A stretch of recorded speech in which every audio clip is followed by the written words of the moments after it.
तो कैसे हैं आप लोग? हो बेटा, आप सभी अच्छे होंगे, अपने घर पर सेफ होंगे। आपके लिए भैया फिर से लेके आए। जी हाँ बेटा, क्लास 10th वाले बच्चे, जैसे कि आपको पता है बेटा, जैसे कि मैंने आपको वादा किया था, जो वादा किया वो निभाना पड़ेगा, कि क्लास 10th वाले बच्चों के लिए मैं चैप्टर 1 से लेके चैप्टर 14 तक, जी हाँ, उनका पूरा सिलेबस रिवाइज करवाने वाला हूँ। आज मैं वही करने हूँ आपके लिए। चैप्टर 6 तक हम ऑलरेडी अपलोड कर चुके हैं। आज मैं आपके लिए चैप्टर नंबर 7, जी हाँ बेटा, क्लास 10th का चैप्टर 7 लेके आया हूँ, जिसका नाम क्या है बेटा, निर्देशांक ज्यामिति। अंग्रेजी में क्या बोलते हैं बेटा, कोऑर्डिनेट ज्योमेट्री बोलते हैं। क्या बोलते हैं बेटा, कोऑर्डिनेट ज्योमेट्री बोलते हैं। अब ये वर्ड ना आपके लिए नया नहीं है बेटा, ये आपने क्लास 9th में पढ़ा है। जी हाँ, क्लास 9th का चैप्टर नंबर 3 है बेटा, क्लास 9th का चैप्टर 3, उसका भी सेम नाम है। इसका नाम क्या है, कोऑर्डिनेट ज्योमेट्री। और क्लास 10th की बात करूं, वहां पे चैप्टर 7 का नाम क्या है, कोऑर्डिनेट ज्योमेट्री। अगर मैं थोड़ा और आगे बढ़ने की कोशिश करूं, क्लास 11th की बात करूं बेटा, तो 11 में जो बच्चे मैथ लेते हैं उनके पास भी चैप्टर देखने को मिलता है, लेकिन उसका नाम क्या होता है, स्ट्रेट लाइन। जी हाँ, ये सेम चैप्टर है, सेम बातें हैं जो वहां पे यूज होती हैं, लेकिन थोड़ा हायर लेवल, बड़ा लेवल है थोड़ा सा, लेकिन चैप्टर का नाम बदलता है, लेकिन काम सारे वही रहते हैं। अब बात करते हैं टॉपिक की तरफ। इस चैप्टर में मेनली हमें पढ़ना क्या है। पहले ये वीडियो क्लास 9th के लिए, 8th के लिए, 7th के लिए, सभी के लिए बहुत ही उपयोगी वीडियो बेटा। देखो सुनना ध्यान से, करना क्या है सर, यहाँ पर हम ग्राफ के बारे में सीखते हैं। जो ग्राफ आपने रियल लाइफ में देखा होगा, ऐसा आता है ना ग्रीन कलर का जो आता है, इस ग्राफ की बात कर रहा हूँ बेटा, देखो ध्यान से। और हाँ यार, एक छोटी सी बात आप लोगों से, यार देख लो केवल 10 बच्चे हैं यार, करवा दो, 490 हो गए ना, 10 और करवा दो यार। हाँ, 500 सब्सक्राइबर होते ही आपके लिए फिर से हो सकता है कि क्लास 9th के लिए लाऊं मैं अनाउंसमेंट, या फिर 8th के लिए लाऊं, या फिर 11th या 12th के लिए लाऊं। जी हाँ, जैसे ही मेरे YouTube के सब्सक्राइबर बेटा 500 हो जाएंगे, केवल 8 या 9 बचे आपके सामने, और जैसे ही 500 प्लस हो गए, आपके लिए फिर से एक बिग अनाउंसमेंट की वीडियो लेके आने वाला हूं मैं, जिसमें आपको मैं फिर से कुछ सिलेबस के रिगार्डिंग ही कुछ बहुत बेहतरीन बताने वाला हूं, जो आपको पता होना चाहिए। क्लास 9th का भी और 11th की भी डेट शीट अभी जस्ट बताई गई थी, जो मैंने वीडियो वाली अपलोड कर रखी है। तो बात करें बेटा ग्राफ के बारे में, यहाँ पे मेनली क्या सीखना है, हमें सीखना है एक्सिस के बारे में। क्या है बेटा, एक्सिस के बारे में। इसे हिंदी में कहते हैं अक्ष। क्या बोलते हैं बेटा जी, अक्ष कहते हैं। सुनना ध्यान से, जो ये वाली लाइन है इसे बोलते हैं वाई एक्सिस। क्या बोलते हैं, वाई एक्सिस। और जो ये वाली लाइन है बेटा, इसे क्या बोलते हैं, एक्स एक्सिस। पहले ये समझो, जो ये लाइन क्या बोलते हैं, एक्स एक्सिस, और जो ये से क्या बोलते हैं बेटा, वाई एक्सिस। लेकिन काम की बात समझनी है। और क्लास 9th की या 9th से पहले की छोटी क्लासों की बात करो, तो वहां भी बहुत ही इजी क्वेश्चन क्या बनाते हैं वो लोग, वो कहते हैं कि ये बताओ कि इसमें से हॉरिजॉन्टल लाइन कौन सी है और वर्टिकल लाइन कौन सी है। 1 मार्क्स के लिए एमसीक्यू में जो मैंने यहाँ पे क्वेश्चन लिखे है बेटा, 1 2 3 4 5 6 7 8। जी हाँ, ये 8 क्वेश्चन जो है आपके सामने क्लास 9th वाले बच्चों के लिए ये क्वेश्चन दिखने वाले उनके एग्जाम में एमसीक्यू में। सुनो ध्यान से, क्वेश्चन है क्या सर, सबसे पहले तो इस ग्राफ को समझो। जो ये लाइन है वो कौन सी है, एक्स एक्सिस, और ये वो कौन सी है, वाई एक्सिस। अब सुनना काम की बात सर, जो हॉरिजॉन्टल लाइन है, हॉरिजॉन्टल यानी कि ये वाली, इसे क्या बोलते हैं, एक्स एक्सिस कहते हैं। और बेटा जी इसे हिंदी में कहते हैं क्षैतिज। क्या कहते हैं, क्षैतिज। जी हाँ, और आपके भैया पता है क्या कहते हैं, आपके भैया इसको कहते हैं क्षैतिज को बोलते हैं पड़ी हुई। क्या बोलते हैं, पड़ी हुई। और वर्टिकल क्या बोलते हैं, खड़ी हुई। क्या बोलते हैं, खड़ी हुई। इस बात के पीछे लॉजिक है बेटा। क्षैतिज मतलब क्या है, पड़ी। देखो ध्यान से, लाइन पड़ी तो है और ये वाली खड़ी है, तो याद रख सकते हैं ऐसे। आप ऐसे याद से रख सकते हैं बेटा कि हॉरिजॉन्टल का मतलब हो गया क्षैतिज, यानी कि क्षैतिज कौन सा होता है, एक्स एक्सिस जो है वो हॉरिजॉन्टल होता है, और जो वाई एक्सिस है वो कैसा होता है, इसे हिंदी में कहते हैं बेटा ऊर्ध्वाधर। क्या कहते हैं, ऊर्ध्वाधर मतलब कि खड़ा, दैट इज वर्टिकल। इसके बाद अगर थर्ड क्वेश्चन की बात करूं तो वो बनता है कि जो ओरिजिन है, जो ये वाला पॉइंट है, इस पॉइंट पर, ओरिजिन पर हमारे निर्देशांक क्या होते हैं। इस वर्ड को समझने के लिए हमें केवल ग्राफ को समझना है, और ग्राफ को समझने के लिए हमें 2 पॉइंट समझने बेटा, एक एक्स और एक कॉमा वाई। याद रखने वाली बात है केवल इतनी है कि जब भी हम इस चैप्टर को डिफाइन करेंगे, यानी जब भी हम इस चैप्टर के पॉइंटों को बताएंगे, तो पॉइंट बताने के लिए उन्हीं पॉइंट को क्या बोला गया बेटा, निर्देशांक कहा गया। और उन पॉइंट को बताने के लिए आप पहले लिखेंगे एक्स वाला पॉइंट, फिर कौन सा लिखेंगे आप, फिर लिखेंगे बेटा वाई वाला पॉइंट। ये बात आपको याद रखनी है। इसके अलावा आपको याद ये रखना है बेटा कि अगर एग्जाम में आ जाए कि बता ओरिजिन पर, यानी कि मूल बिंदु के निर्देशांक क्या होते हैं, तो आपका आंसर क्या होगा, 0,0। जी हाँ बेटा, याद रखना सर ऐसा क्यों बोला आपने 0,0? ऐसा इसीलिए कहा मैंने क्योंकि देखो ध्यान से, जो ये y एक्सिस है इसके ठीक यहाँ पर क्या होगा 0, जो x एक्सिस है इसलिए यहाँ पे क्या होगा 0।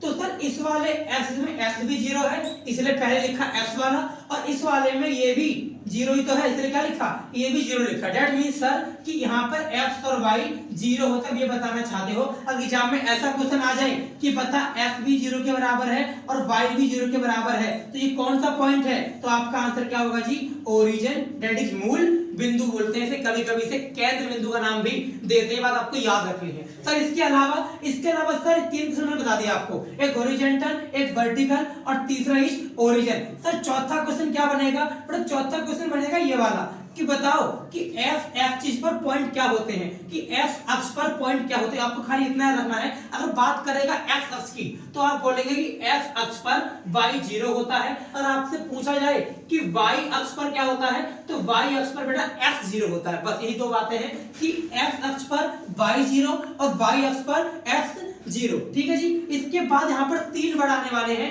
एक का नाम है भुज, एक का नाम है कोटि और एक का नाम क्या है बेटा, भुज कोटि, और एक का हमारा चैप्टर यानी कि निर्देशांक। सर एक वर्ड नाम है भुज, एक का कोटि और एक का कोऑर्डिनेट यानी कि निर्देशांक। तो भैया जो भुज है इसको बोलते हैं एब्सिसा, और जो कोटि है इसको बोलते हैं क्या, सर इसको बोलते हैं ऑर्डिनेट, और जो लास्ट वाला है वो क्या है, निर्देशांक, जहां पर x और y दोनों के पॉइंट शामिल होते हैं। हमें याद केवल इतना रखना है, जब वो क्वेश्चन पूछेगा भुज के बारे में यानी कि एब्सिसा के बारे में, तो मेरा आंसर केवल x के पॉइंट से होगा। ठीक है भैया, समझ गया।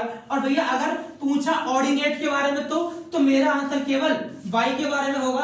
अगर मुझसे ये पूछ लिया कि निर्देशांक बता, तो मैं x और y दोनों पॉइंट ही बताऊंगा। हमें ये बातें याद रखनी है। सर जैसे एग्जांपल देके समझाओ, देखो मैंने एक ग्राफ अपने डिजाइन किया, इस ग्राफ के अंदर बेटा एक पॉइंट मैंने नाम दिया a, एक मैंने नाम दिया b, एक नाम दिया c। देखो ध्यान से a के बारे में, सर a में देखो ये x की लाइन 3 है यानी कि पहला हो गया 3, और y का क्या है, सर y का भी 3 है, ये क्या हो गया 3,3। ठीक है, ये भी प्लस का और ये भी प्लस का, इसलिए आंसर क्या आया 3,3। अगर सर c का पॉइंट लिखो तो क्या लिखोगे आप, देखो ना पहले x का चेक करो, सर x का -3 है यानी पहला पॉइंट हो गया -3। सर y का प्लस का 3 है, इसका पॉइंट क्या बनेगा बेटा, इसका पॉइंट बनेगा -3,3। ये पॉइंट नहीं है, इसी को क्या बोलते हैं, निर्देशांक है। ये क्या बोलते हैं, निर्देशांक बोलते हैं। सर a बता दिया, c बता दिया, भैया b रह गया। अच्छा b सुन लो। सर x वाला देखो, x में b क्या है -3, और भैया y क्या है, y भी देखो y क्या है 2, लेकिन ये भी माइनस का है, तो सर ये b का कोऑर्डिनेट हो गया। तो बस समझ आ रही है, तो भैया a भी ये कोऑर्डिनेट है, ये c का कोऑर्डिनेट और ये b का कोऑर्डिनेट।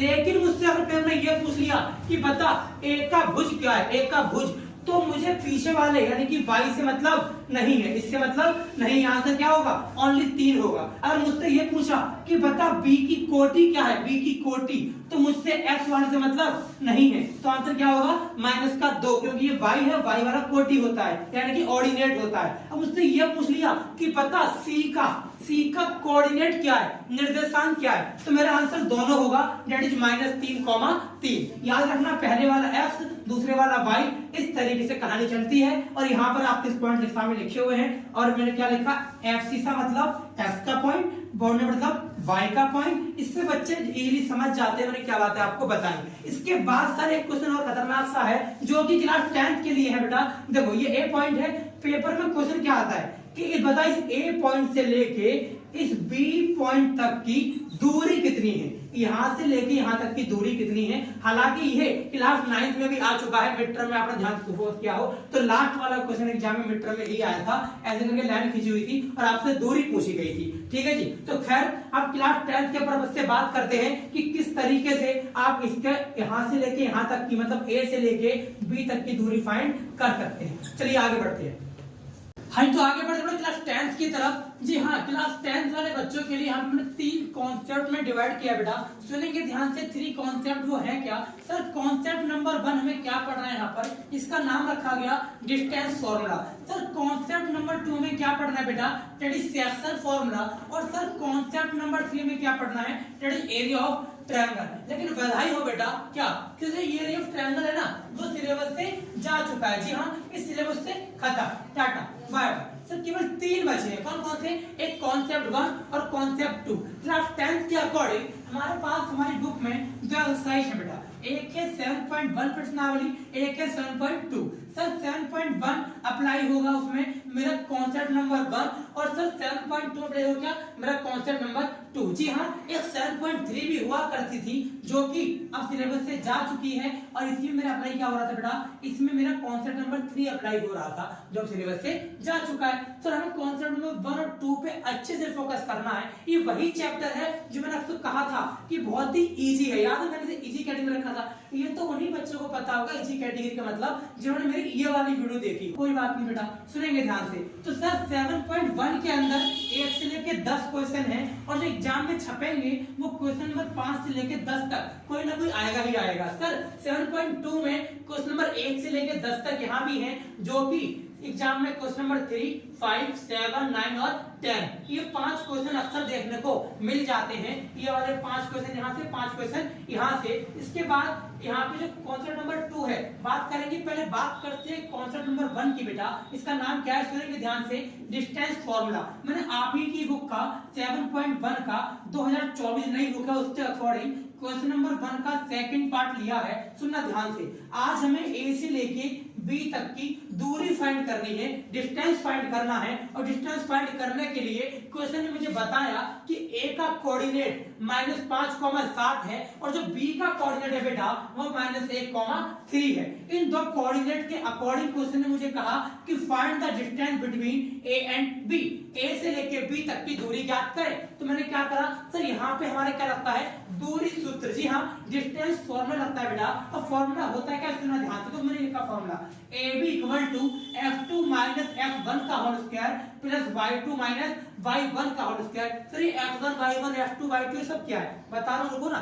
देखो जो पहला पॉइंट है A नाम का, जिसके अंदर लिखा है पहला वर्ड क्या लिखा है -5, यही F1 है। जो सेकंड डिजिट है बेटा वो Y1 है और जो B पॉइंट है बेटा इसका जो फर्स्ट है वो F2 है और अगला Y2 है। यानी जो पहले पॉइंट है वो F1 Y1 और दूसरा है वो F2 Y2। बिल्कुल सही समझा बेटा आपने। अब मैंने F1 Y1 और F2 Y2 की हेल्प से मैं आपको आपकी बुक का 7.1 का क्वेश्चन नंबर 1 का सेकंड पार्ट सॉल्व करने जा रहा हूं। सुनना ध्यान से। सर ये क्या है तो बता दो। अरे ये कुछ भी नहीं है बेटा, ये मैंने क्या करा है, इसी को पहले ना ऐसे लिखा करते थे, मतलब इस रूट की जगह पावर 1/2 लगाया करते थे। और जो बच्चे हमसे फेस टू फेस ज्वाइन होकर पढ़ते हैं उन्हें पता है कि भैया एक बेसिक मैथमेटिक्स का कोर्स कराते हैं। जब आपके एग्जाम खत्म होते हैं ना 29 मार्च को, मान लो एग्जाम खत्म हो गए आपके, 29 मार्च के जस्ट बाद हमारा एक बेसिक मैथमेटिक्स का कोर्स चलता है। उस कोर्स के अकॉर्डिंग 2 से 3 महीने के अंदर जब आपका रिजल्ट आएगा उससे पहले चीजों को कवर करा देते हैं। तो वही कॉन्सेप्ट है बेटा।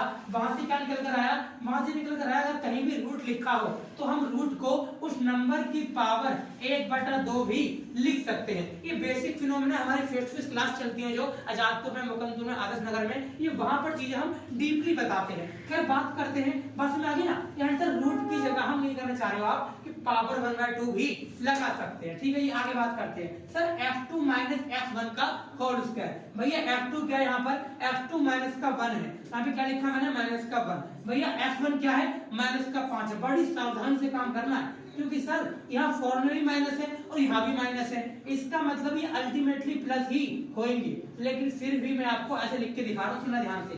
सर Y2 क्या है, सर Y2 है 3 और Y1 क्या है बेटा, Y1 है 7। अब सुनना ध्यान से। सर आपने बात बचपन में पढ़ी होगी कि किसी भी माइनस के नंबर का स्क्वायर करो तो वो ऑलवेज पॉजिटिव आता है। हाँ जी, ये बात याद रखना, इस बात के तहत ये क्वेश्चन सॉल्व होगा। सर ब्रैकेट में देखो -1 और माइनस प्लस का 5 का होल स्क्वायर और यहाँ पे 3 - 7 कितना आएगा बताओ। वेरी गुड, -4 का होल स्क्वायर। सर हम क्या करें, खत्म क्वेश्चन बेटा। -1 और प्लस का 5 क्या आएगा बताओ। वेरी गुड, माइनस का नहीं प्लस का 4 आएगा और यहाँ पर -4 आएगा। सर अगर मैं प्लस के 4 का होल स्क्वायर करूं या माइनस के 4 का होल स्क्वायर करूं, दोनों के आंसर सेम आते हैं। कितने आते हैं, इसका भी 16 और इसका भी 16 और दोनों को सॉल्व करें कितना आ गया √32। यानी सर आप कह सकते हैं कि कहीं ना कहीं जो ए से लेके बी तक की दूरी है वो कितनी है √32 है। एग्जाम में 3 मार्क्स का क्वेश्चन ऐसा आ जाता है। लेकिन एक सेकंड, लेकिन काम की बात समझना सर, अगर कहीं तक छोड़ के आ गए तो आपको पूरे 3 नंबर नहीं मिलेंगे। सर हम क्या दिक्कत है इसमें? दिक्कत तो यही है ना, अगर रूट के अंदर 32 है कोई भी नंबर है तो आपका काम क्या होगा उस 32 के फैक्टर निकालना। सिखा देता हूँ बच्चों की तरह कैसे निकालते हैं। सर एलसीएम लेंगे, एलसीएम लेने के बाद आपके कुछ इस प्रकार से फैक्टर निकल जाएंगे। जैसे ही फैक्टर निकलेंगे यहाँ पे आपको दो के जोड़े बनाने हैं। जी हाँ, देखो एक ये जोड़ा बना, एक ये जोड़ा बना। तो सर ऐसे कहना चाहते हो कि एक यहाँ से 2 आया, एक यहाँ से 2 आया, तो 2 दूनी 4 हो गया और एक बेचारा 2 बिल्कुल अकेला रह गया मेरी तरह, यानी कि वो ऐसे करके रूट में कहा जाएगा 4√2 आ जाएगा। सर समझ गया, मतलब आप ये कहना चाहते हो कि √32 को हम 4√2 भी लिख सकते हैं। जी हाँ, मैं यही कहना चाहता हूँ, लेकिन एग्जाम के पर्पज से बेटा ये गलत हो जाएगा, इसे सही माना जाएगा। हालांकि सही दोनों है, लेकिन इतना करने पर आपको 2.5 नंबर मिलेंगे या फिर 2 नंबर मिलेंगे, डिपेंड करता है टीचर पर। तो याद रखना √32 के बाद अगर चीजें सॉल्व हो रही है तो आपकी रिस्पॉन्सिबिलिटी बनती है कि आपको सॉल्व करना पड़ेगा। समझ में आ गई? अब बात करते हैं बेटा, हाँ अगर 7.1 के अंदर सुनो ध्यान से, एक कॉन्सेप्ट आता है कॉलिनियर का। किसका बेटा? कॉलिनियर का। तो वो समझ लो क्या होता है। सर देखो एक ये लाइन है और हमसे कहा गया 3 पॉइंट देखें कि बताओ क्या ये तीनों पॉइंट कॉलिनियर है। तो इसमें क्या करना है, ये ए है, बीच में मान लो बी है, यहाँ मान लो सी है, आपको तीनों पॉइंट दे रखे हैं। जस्ट एक बात याद रखना, अगर ये तीनों पॉइंट कॉलिनियर होंगे मतलब संरेखी, क्या बोलते हैं हिंदी में बेटा इसे हिंदी में कहते हैं संरेखी। अगर ये संरेखी होंगे बेटा तो ए से लेके बी तक की दूरी, जी हाँ ए से लेके बी तक की दूरी, बी से लेके सी तक की दूरी, बी से लेके सी तक की दूरी, इन दोनों दूरियों का, इन दोनों डिस्टेंस का जो सम होगा बेटा वो ए से लेके सी तक की दूरी से मैच करेगा। अगर ऐसा मैच करता है दैट मींस ये आप क्या बोलेंगे, यस ये पॉइंट है, ये कोऑर्डिनेट है, ये कॉलिनियर है, यानी कि एक ही लाइन पर आते हैं, संरेखी बनाते हैं या फिर कॉलिनियर है। एक और कॉन्सेप्ट है बेटा 7.1 में, एक तो वाला, एक होता है समान दूरी वाला। कौन सा वाला? समान दूरी, इक्वी डिस्टेंस। उसका मतलब क्या होता है, सपोज मैं यहाँ खड़ा हूँ, अब मेरे से लेके उस कोने वाली दीवार और वो कोने वाली दीवार, मैं एक पॉइंट हूँ, इस पॉइंट से लेके ये वाली दूरी और ये वाली दूरी दोनों की दोनों इक्वल हैं, दोनों की दोनों सेम हैं, इसी को इंग्लिश में कहते हैं इक्वी डिस्टेंस। क्या बोलते हैं बेटा? Equi distance, UEQUI distance, that means समान दूरी। इसे कैसे करना है? बहुत सिंपल है। अगर क्वेश्चन ने आपके सामने वर्ड यूज कर दिया समान दूरी, तो जो यहाँ का पॉइंट होगा यहाँ भी एक पॉइंट होगा, यहाँ भी एक पॉइंट होगा। आपका काम क्या है कि सर मान लीजिए P है, Q और ये R है, आपका काम ये कि P से लेके Q तक की दूरी निकालो, P की निकाली, इसके बाद क्या निकालो बेटा? इसके बाद P और R की निकालो, मतलब P और Q की दूरी निकाली और P और R की दूरी निकाली, और PQ और PR अगर बराबर आ गए तब आप कह सकते हैं यस वो दोनों समान दूरी बनाते हैं। तो ये सारा कॉन्सेप्ट आपका 7.1 का था। अब बात करेंगे बेटा 7.2 की, कॉन्सेप्ट नंबर 2 की। इसका नाम क्या है? Section formula. चलिए बात करते हैं।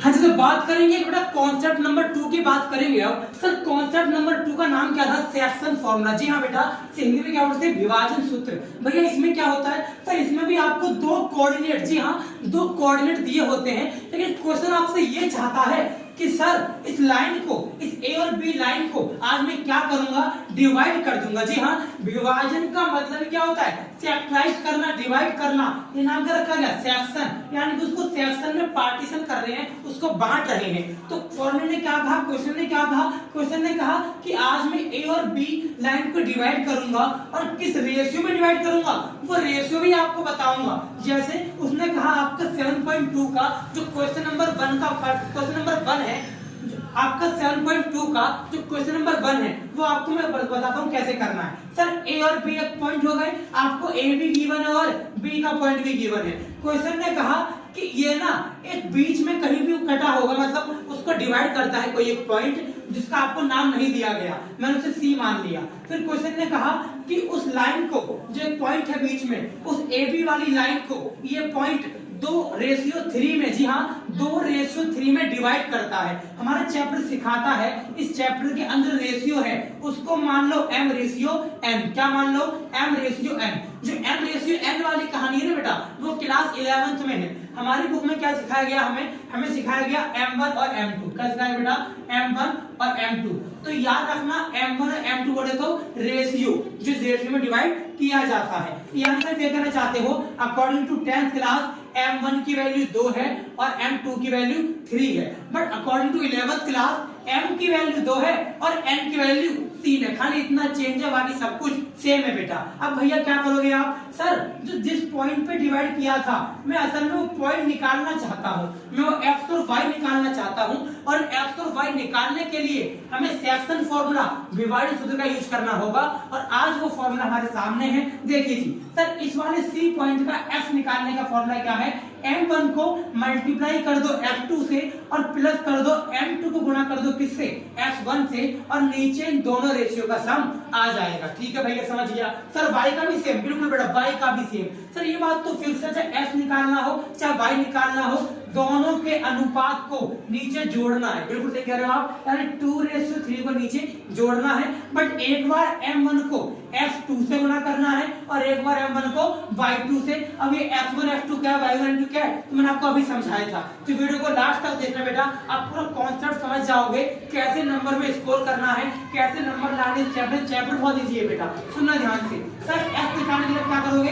m1, देखो m1 कितना है? m1 2 है, इसे गुणा कर दो f2 से। भैया f2 बोले तो देखो ना, ये f1 y1 है और ये f2 y2 है, मतलब सर f2 क्या हो गया? 4 हो गया, लिख दो यहाँ पे 4 प्लस का सिंबल। सर m2 कितना है? सर m2 यहाँ पर 3 है, कितना है जी? 3। और सर f1 कितना है? भैया f1 मतलब पहले वाला, जी हाँ पहले वाला, यानी कितना है? -1। भैया अपॉन में दोनों रेशियो को सम कर दो। सर ये f का निकलेगा इसको, उससे y का, हाँ सर y का ही बताओ साथ साथ, देखो y का देख लो। सर m1 मतलब क्या? सर m1 तो फिक्स रहेगा 2, लेकिन y1 y2 चेंज होगा। भैया y1 कहाँ है? y1 ये रहा ना 7, और भैया m2 तो 3 रहेगा, और y1 क्या है? सर y1 देखो ये वाला y1 बोले तो f1 y1, तो ये y1 है, कितना है ये? सर ये है हमारा 7। तो सर यहाँ पे थोड़ी गलती लग रही है आपको, बताओ गलती क्या है, कमेंट करके बताना गलती क्या है। दो गलती मैंने क्या कर दी? सर m1 तो आपने 2 लिखा, ठीक है 2 लिख दिया।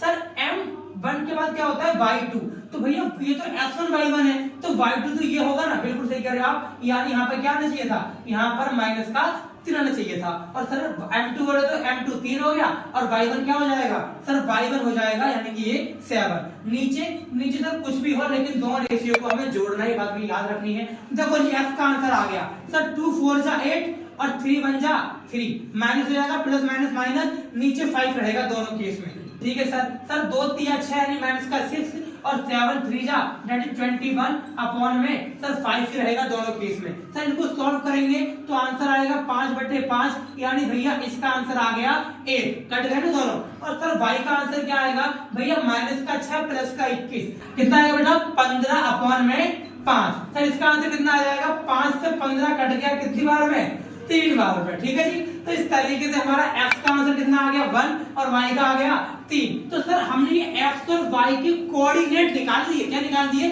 कोऑर्डिनेट। और सर यही तो निकालना था, हमें यही निकालना था कि ये लाइन इस रेशियो में अगर बढ़ेगी तो बताओ जो बीच का जहां से वो कटेगी, यानी जहां से वो डिवाइड होगी, उसका कोऑर्डिनेट क्या होगा? तो एक होगा 1 और एक होगा 3, यानी कि आंसर आ गया 1,3। That is the coordinate of those line which is divide by into ratio 3। आ रही है बात समझ? तो सर इस 7.2 का कांसेप्ट था। ऐसा क्वेश्चन एग्जाम में देखने को मिलता है, लेकिन वो लॉजिकल क्वेश्चन आता है, वहां पर वो काउंटिंग की जगह कभी ABCD लिख देते हैं, कभी YZ लिख देते हैं, ऐसे आपको परेशान करते हैं। इसके अलावा भैया यहाँ पे कॉन्सेप्ट है इसी के अंदर, इसका नाम है ट्राइसेप्ट। क्या नाम है? ट्राइसेप्ट। तो भैया एक वर्ड होता है बाइसेप्ट। क्या होता है? बाइसेप्ट। एक होता है ट्राइसेप्ट। तो याद रखना बेटा, बाइसेप्ट का मतलब है 2 बराबर भागों में विभाजित करना, मतलब बाय मतलब डबल, बायनोमियल याद है आपको, हमने पढ़ा था बायनोमियल, यानी कि 2 पार्ट, यानी कि 2 पद। ठीक वैसे ही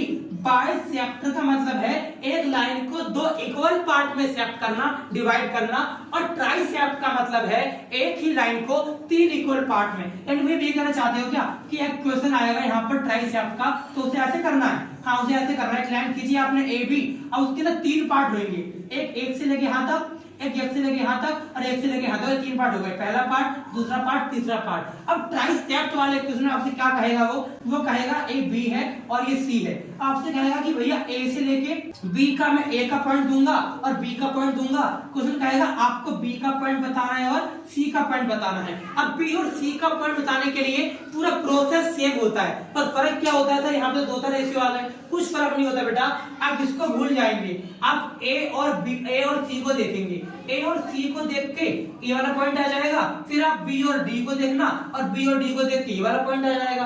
तो इस तरीके से ए बी सी डी और इस तरीके से आपके दोनों कोऑर्डिनेट निकलकर आ जाते हैं। तो ये था आपका पूरा कॉन्सेप्ट जो कि 7 चैप्टर का था, बहुत ही इजी चैप्टर बेटा। कोई भी डाउट लगे आप कमेंट कर सकते हैं और ये हमारी इंस्टाग्राम आईडी है, कोई भी डाउट लगे इंस्टाग्राम आईडी को हम फॉलो कर सकते हैं आप, और कोई भी डाउट हो आप हमें इंस्टाग्राम आईडी पे हमारा मैसेज करके भेज सकते हैं। और जो नीचे यहाँ पे जो कॉन्टेक्ट नंबर आ रहा है, डायरेक्टली व्हाट्सएप भी कर सकते हैं, कॉल भी कर सकते हैं, आपके सारे डाउट की क्वेरी ली जाएगी। और आपको पता होना चाहिए बेटा शनिवार और संडे को, जी हाँ आज के दिन आने, शनिवार है वीडियो बन रही है तो अपलोड हो जाएगी मंडे तक, और सर संडे को हमारे 2 दिन सेशन चलते हैं गूगल मीट पर, जो कि हम क्या करते हैं बच्चों के डाउट क्लियर करते हैं। वहां पे ऑल ओवर इंडिया बच्चा हमसे जुड़ता है और जुड़ के उसके डाउट क्लियर करते हैं मैथ के रिगार्डिंग। तो बेटा आपको कोई भी डाउट लगे तो हम सेशन ज्वाइन कर सकते हैं, हमें पर्सनली बता सकते हैं सर हमें सेशन ज्वाइन करना है गूगल मीट वाला, आपको लिंक मिल जाएगा, ठीक है जी। तो इस तरीके से आपका पूरा चैप्टर 7 था। आई होप बेटा आपको वीडियो अच्छी लगी होगी, वीडियो को लाइक करना मत भूलना और दोस्तों को फैला दो, बता दो